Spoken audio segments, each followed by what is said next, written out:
भी ले सकते हो, तो आप लीजिए समीकरण 1 से, 2 से भी आप ले सकते हो, आंसर एक उतना ही आएगा। समीकरण 1 से लोगे तो एक्स, समीकरण 1 है एक्स प्लस वाई बराबर 14, एक्स बराबर ये 14 है, ये वाई इधर आएगा, बराबर की सट जाएगा, प्लस में इधर आएगा तो माइनस में, ये हो जाएगा समीकरण 3। अब देखिए समीकरण 3 हो गया। तो अब समीकरण 1 में मान नहीं रखना, जो ये समीकरण जो कहता है कि दिए गए समीकरण में से एक चर का मान दूसरे चर में ज्ञात किया जाता है, एक चर का मान निकाल ली, अब इस दूसरे समीकरण कहता है इस चर का ज्ञात मान को दूसरे समीकरण में प्रतिस्थापित कर दूसरे चर का हल ज्ञात कर सकता है। अब इसका मान क्या किया जा सकता है, इसमें एक्स का मान निकला, अब ये एक्स का मान जब निकल गया तो समीकरण 2 में रख देते हैं। समीकरण 1 में रखोगे तो आंसर नहीं आएगा, समीकरण 2 में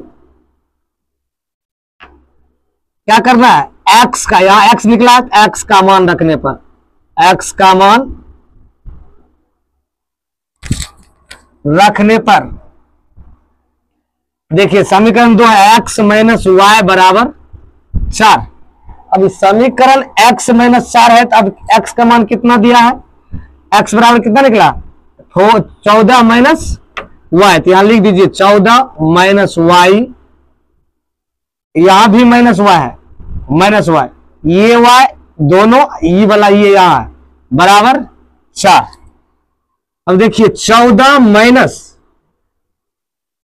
2y बराबर 14, अब इसको क्या करना है, उधर ले जाना है। अब देखिए 14 माइनस 2y बराबर 4 है, अब इसको उधर ले जाइए, माइनस 2y बराबर माइनस 4, इसको इधर ले जाओगे तो क्या हो जाएगा माइनस 14।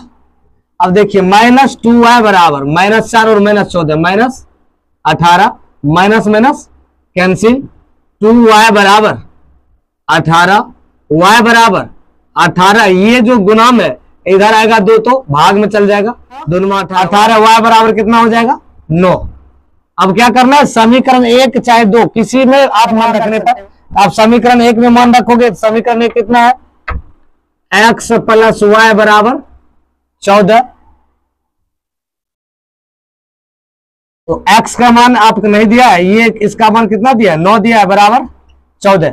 x बराबर देखो ये प्लस में है, 9 का y का मान 9 रखे, प्लस में है तो प्लस में इधर जाएगा 14, बराबर कुछ साइड जाएगा तो माइनस में, x बराबर 14 में से 9 जाएगा 5, y बराबर 9, यही आपका है प्रतिस्थापन विधि। इस टाइप से आप हिसाब को बना सकते हो।